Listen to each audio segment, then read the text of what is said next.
Ladies and gentlemen, this is part 2 to a series. If you missed part 1, you really should check it out. We made history with Dr. Dennis R. MacDonald and Dr. Robert McNair Price. It goes deep. Stay tuned. Since he doesn't lay it at the feet of Rome. Okay, I'll just say I find that preposterous. But I want to go back to Q.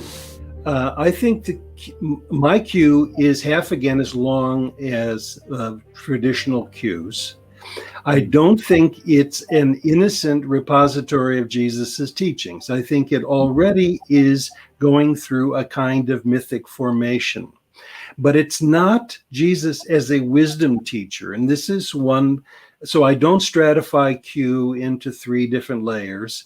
And I also find that the cynic proposal is kind of an insight in search of evidence, more than a natural interpretation of the material. But let me just say this.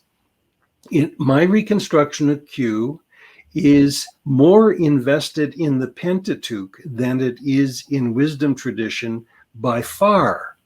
And in fact, it's a rewriting of Deuteronomy to portray Jesus as the prophet like Moses, who was promised to come and could perform miracles the way that Moses did in Egypt before Pharaoh. It begins with, I think the title was the Logoi of Jesus. In Hebrew, the word, the title of Deuteronomy is the words, or the words of Moses. It begins in the Septuagint. These are the logoi that Moses spoke in the wilderness. Q begins with John the Baptist speaking the word in the wilderness. But he's got to say, I'm not the one to come. There's one stronger than I who can do these signs. Who is the one to come? Jesus is then told that he's been adopted by God to be his son. But he refuses the privileges of sonship and instead takes on the title, the Son of Man, who's homeless. Even the foxes and the birds have homes. The Son of Man doesn't. So he's the homeless one. In that sense, he is like a Stoic. But in that sense, he's also like the Buddha and other heroes in mythology. And so he keeps his identity a secret as long as he can. Even in Q, you have a messianic secret, not just in Mark. He keeps his identity a secret until after he is done with exposing the shortcomings of these Torah enforcers. And then he reveals to his disciples that he's the Son of God, and they will have rewards. Now, my biggest problem with Jesus's theology isn't in the articulation the author gives for the social identity. It's that he has this apocalyptic trust that everything's going to be okay if we just hang in there into the future. And Paul has the same thing. It's hard to imagine non-Sadducean Jews in that time having any other understanding other than God's victory in the future, and so on. And the Christian church inherits that with unfortunate implications, it seems to me. But I think Jesus was crucified precisely because he was challenged to Torah enforcers and spoke against the temple as not a place of productive spiritual energy and forgiveness. I have not yet read the 2 shipwrecked Gospels. I don't have a copy of that one yet, though I want to read it. So I don't know if you get into this there, but I would love it if you would write a book about refuting mythicism and setting forth, your view of the historical Jesus, because certain people have written books trying to show that mythicism is incorrect, but they were howlingly bad. And along with several other reviewers, I felt like, I was kind of hoping for a better case to be made. And I think you'd be the one to do it if you're so inclined. Well, in Two Shipwrecked Gospels, there is an 8-page discussion of the historical Jesus in which I try to make that case. And it'd be easy to kind of pirate my own work and put something out there that way. I honestly, it's not something I'm terribly invested in, but I do want to advertise something I am invested in and that I think is a partial solution. I'm working on what I call a mimetic synopsis of the Gospels, and it has 2 parts. One, it has a synopsis of the synoptics, including my reconstruction of Q. And it also has another one on the 3 stages of the composition of the Gospel of John. Wow. And so this is related to the Dionysian Gospel that you read. And but the introductions to many of the logia have my translations of Homer or Euripides or Deuteronomy or whatever the antecedent likely, what I call the antitext could be, and with copious footnotes to other publications where people can follow up on this. And it's intended to be not a replacement for the Greek synopses of Aland and Huck-Greven, but it's intended to be a complement to them, because in gospel synopses, biblical antecedents are highlighted, and classical Greek poetry and material is absolutely absent. It's absent from the indexes, it's absent from the apparatus, it's absent from the methodological introductions. And so this is a vadimecum for biblical scholars. Everything's in English, including the Greek poetry. And I consider, and I'm hoping to make it available digitally for nothing. Wow. So that we can, I'm in negotiations with one publisher now, and it's been accepted by another who's agreed to make it widely available. None of us is hoping or even so naive as to get rich on these materials. We might as well have our treasures in heaven by putting it out there. But it actually includes some artwork from ancient art that illustrates the Gerasene demoniac or the washing of Eurycleia of Odysseus's feet, or I'm really proud of it. It's actually quite beautiful in my view. So if you were. And my brother and I are writing it for our father, who was a Baptist pastor and a fundamentalist, loved the New Testament, but he had no critical information available to him, so he have a richer ministry. By the way, I'm not against religion. Religion is awful when it's bad, and it can be useful when it's good. And I view religion like I view music. I don't want to live in a world without music, but I could live in a world without bad music. Right? I'm a banjo player, by the way, and so for good music for me is bluegrass and the old time gospel, Bill Monroe and so on. But so I'm not angry about religion. I'm angry about bad religion. And my dad was a white fundamentalist preacher. And I have very little tolerance for white fundamentalist preachers these days, except for, there are exceptions. But and even those churches do good things. But I don't have. I'm an atheist without an allergy to religion. I would put it that way. Amen.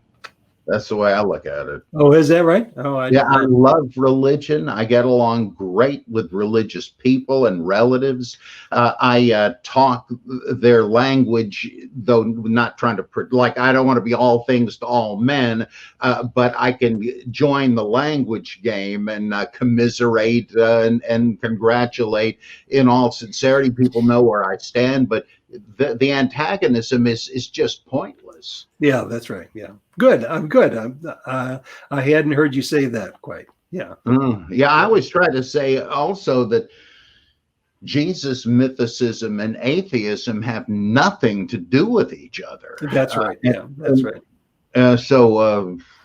In fact, I guess Thomas Brody would be a good example. The guy's a Roman Catholic monk and doesn't believe there was a historical Jesus. I mean, it's obvious to you. There's nothing inconsistent about that to me. Yeah, no, good. Derek, you want to get in here?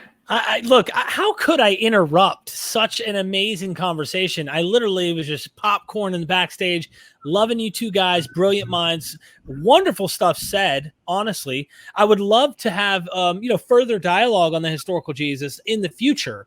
But what I would like to maybe hear, if this is something we could bring up, is some details that are brought up in your book. Luke and Virgil, the Dionysian Gospel, and have you and Dr. Price potentially, just kind of discuss some of these details. Maybe Dr. MacDonald, you could start us out by saying these are like some of the big hitters, right? Like leave the weeds out for people who aren't convinced of the mimesis. Let's start with some situations that are mimesis connections, whether it's in the fourth gospel or if you want to deal with Luke, Virgil, either one you choose. Pick some top examples you think we should get into, and then you and Dr. Price can just have a blast talking about this so that anyone watching might go, what's the point? I mean, no, they're just borrowing from the Old Testament, and then everything else is just stuff that's real history or whatever they might have their excuse for rejecting your position. So if you're trying to convince an audience that's watching right now and they're saying, come on, prove it to me. Tell me why there's connections. Give me some good examples. And you and Dr. Price, I'd love to see you guys go back and forth. With that being said, I'm going to exit the arena and continue to watch. Okay. Well, I have an invitation to lead the way, Bob, so I'm going to do that. Let's do the fourth gospel. Even ancient readers recognize that the Jesus of the fourth gospel is quite a different character than the Jesus of Paul or the synoptics. And in fact, they saw similarities between Jesus in the fourth gospel and the god Dionysus. And the parallels at certain points are announced and transparent. Jesus's first miracle in the Gospel of John is going to a wedding and transforming lots and lots of water into wine after people are drunk, and the wine is better than any of the wine that the wine steward had known. Christians saw the parallels to Dionysus, and Jesus is, from the beginning to the end, a donor deity, much like Demeter in giving grain or Dionysus in giving wine and pleasure and sex. Jesus at the end ends the address to his disciples by saying, I am the true grapevine, and you are the branches in the gospel. We have Achilles Tatius, who writes a story about the discovery of wine, and he imitates the gospel story in the Gospel of John to retell the story of the discovery of wine by Dionysus. We have in the 4th century or early 5th century a poet named Nonus from Egypt, who wrote a paraphrase of the 4th gospel. That's the title of the book, a paraphrase, a metaphrasis of the 4th gospel, and he makes Jesus Dionysian. And later he writes the longest of all Greek epics, the Dionysiaca. And what happens in the Dionysiaca is Dionysus becomes Christ-like. Clement of Alexandria twice has long passages in which he imitates the beginning of the Gospel of John and the prologue of Dionysius to portray Jesus appealing to Dionysius to convert. We have in the 12th century the Christus Patiens, a story of the death of Jesus, and the poet says he's going to be using lines from Euripides in order to tell the story. Well, what book from Euripides does he use most? It's the Bacchae, which is Euripides' story of Dionysus's vengeance against Thebes and its king Pentheus for disobeying him. So ancient readers and medieval readers saw similarities between the Jesus of the fourth gospel and Dionysus, the donor of wine and eternal life and so on. Now, the fourth gospel, though, is a composition probably with three stages, the earliest of which is the Dionysian gospel. Then there's a rewriting of it, which I call the anti-Jewish gospel, where you have the vilification of Jews who don't believe in Jesus. And then you have the beloved disciple gospel, which is more ironic. And this is a part of what appears in the synopsis I mentioned, where I compare the three editions of the Gospel of John with each other, but highlight the parallels with the Bacchae. Mm-hmm. Now, this is not plagiarism. This is mimetic rivalry. And it's not to convert people who are worshipers of Dionysus.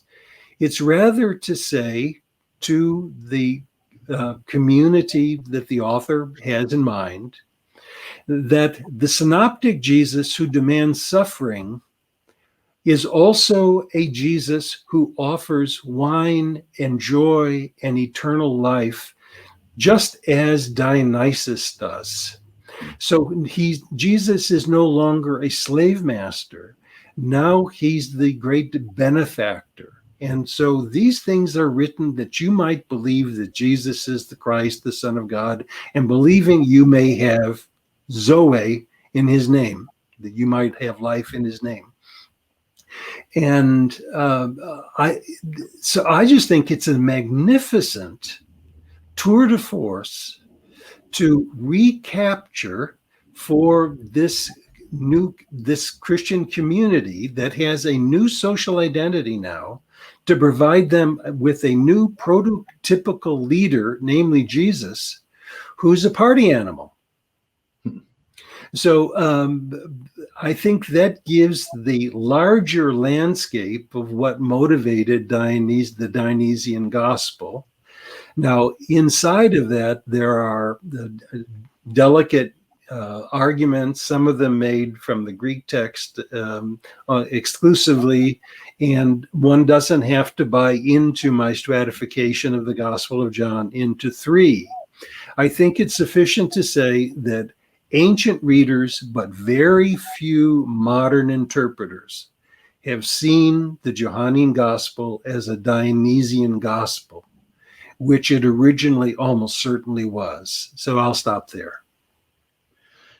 This would seem to be a legitimate example of what a lot of, I don't want to just say apologists, that's a little extreme, but mainstream traditionalists will say when you seem to find Gnostic language in Colossians, for example, they'll say, oh, well, Paul is using the language of his opponents, turning it around, co-opting it in order to refute them, which strikes me as the muddiest, most doomed to be an effective strategy you can imagine. I mean, nobody would think that reading it. They'd say, oh, this guy was a Gnostic too.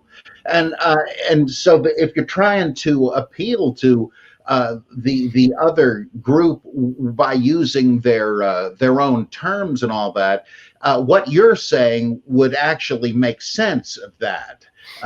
Whereas this kind of polemical thing, I mean, because what you're saying is also almost syncretism, because we know from as well as a kind of an evangelistic apologetic, like this is a Jesus you might want to look into, etc.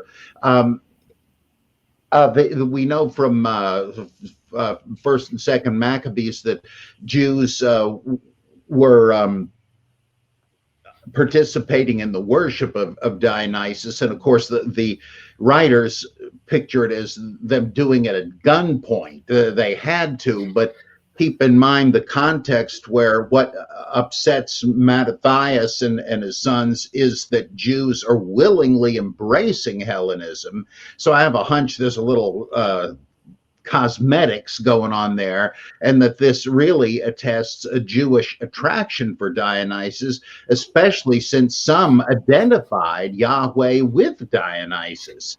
And if you go ahead, go ahead. Well, that would also make sense of how what you're saying is entirely natural.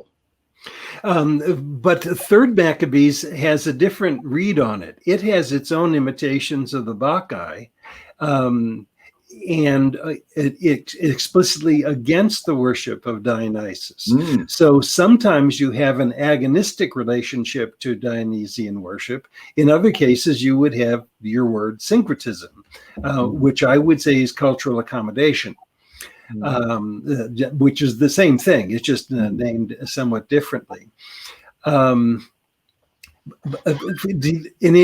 support of what you're saying, that's similar to Colossians and this allergy to mere readings of the text, so that you get the Gnostic stuff looks to be polemical when it probably is simply accommodation. In the fourth gospel, there are several indications where the author tells the reader where to find the certain stories in the synoptic gospels. So one is, for John had not yet been arrested, which means that until you get to 324, everything that happens to Jesus, including the changing of water into wine, happens before John's arrest. Well, when does John's arrest happen in the synoptics? It happens in Luke before Jesus is baptized, but in the other gospels immediately after he's baptized. So all of this is happening before the arrest of John. So, and Eusebius saw that and said, all of these things in John must have happened before. It's kind of a proto-gospel in a way. Another is in chapter 12. Jesus goes to the home of Mary and Martha, where Lazarus has died, and it says, "This is the Mary this is the Mary who washed Jesus's feet." So the author has to explain Jewish rites to his readers. So this is the Jewish festival. This is what rabbi means. This is what Christ means, and so on. So it's a Gentile readership. But they are also Bible readers. So they are Gentile believers who know the synoptic gospels. And but the synoptic gospels can be interpreted as requiring one to carry one's cross and to suffer and to have treasure only in heaven. The Johannine author is saying, no, Jesus is like Dionysus. In the prologue, it says he gives gift after gift, including life. And so Jesus is the donor deity in the Gospel of Jesus, in the Gospel of John, in order to compensate for Jesus, the cross bearer, in the synoptics. At least that's my reading of it. Yeah, I came that they might have life and have it more abundantly. Yeah. Wow. Yeah, that is really fascinating. And Raymond Brown suggested that the water into wine story was originally from an infancy gospel tradition because of the petulance of Jesus and the depiction of his mother, who was unnamed, as sort of a pestering nuisance. Do whatever he tells you. That this sounds like the infancy gospels, and that also sort of fits, doesn't it? Because wasn't there part of the Dionysus tradition was that he was a sort of mischievous character, and that was more Hermes actually than Dionysus. But I'm going to brag a little bit. You mentioned Burton Mack before. Mm-hmm. I inherited his position here at Claremont. Oh. And you mentioned Raymond Brown. I was offered his job once at Union and actually taught there for a term. So we're in the same club, if you will.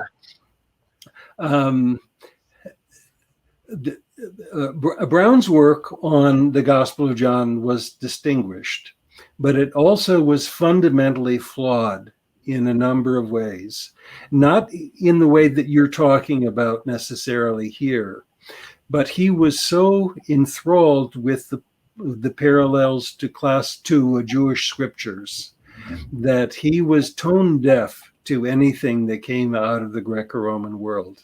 But he also made the mistake of thinking that the Johannine epistles were after the writing of the Gospel of John, where the Johannine epistles almost certainly were written earlier, because they get quoted actually in the Gospel of John about 40 times.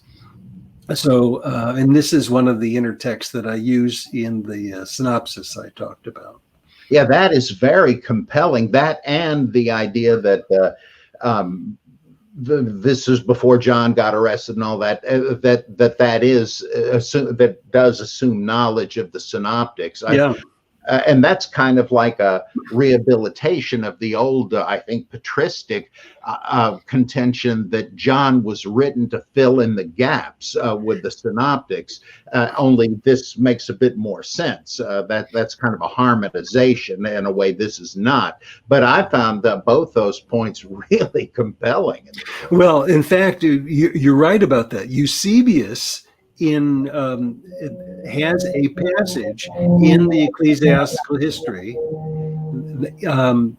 that quotes John 3:24 to make that very point, and that it is to fill in the gap in the synoptic account of what happened between Jesus's temptation and the arrest of John the Baptist. So you're right. That is the patristic way of thinking. And by the way, I'm not against patristic ways of thinking. I think we often have been too suspect of, and this is true in my view with Tertullian and Irenaeus, to some extent with Gnostics. I think they've gotten, so that's a different topic, so I don't want to get into it. But I think you're, by the way, I know from your previous work that you also are a student of patristics, that you have a marvelous reading of the later tradition, Gnostic texts and Apocrypha and patristics. I mean, I've done that too, but I'm really shrinking my interests backwards. By the way, I don't consider myself a theologian at all. I taught at a theological seminary. For me, theology is just a long 4-letter word. And I consider myself really a classicist. And classicists can be generous to religion and analytical and so on. And my goal is to allow religious discourse in the English-speaking world in particular, but in the academy generally, the gifts of classical Greek poetry, which are so amazing and so informative of the period, that I want to be a build-bridger between these two great literatures, in both of which I value. So I value Greek poetry and Virgil's Roman epic. but a Latin epic, but also the New Testament and early Christian texts. And it's really a shame that these have been read siloed from each other. And I'm hoping to bring them together and to make the membrane between them semi-permeable. And that's really how I understand my work. And you're doing a great job of it. It's so important. I remember at Drew, we had some seminar where I was trying to show how Acts makes very definite and generous use of the Bacchae in various places, and the students, that's exactly right. They were advanced and very intelligent, but this was total news to them, and you could see how shocked they were. Yeah. And there's so many things. Like once you read about the conversion of Pentheus and of Heliodorus in Second Maccabees, and you look at the story of Paul's conversion, which never appears in any epistle, you realize, okay, this is Mimesis right here, and to the point where it suddenly dawned on me when Jesus is talking to Ananias and telling him Paul's on his way, etc. He says, he's my chosen instrument, and I'm going to show this guy how much he must suffer in my name. It's like we've seen he can dish it out, but now he's going to have to take it. It's sort of reminiscent, if faintly, of what Dionysius says about Pentheus. Now that he's a convert, he's going to learn the hard way what that means. And I never heard that implied, but once looked at the Bacchae, I thought, oh my God, that's got to be what's going on here.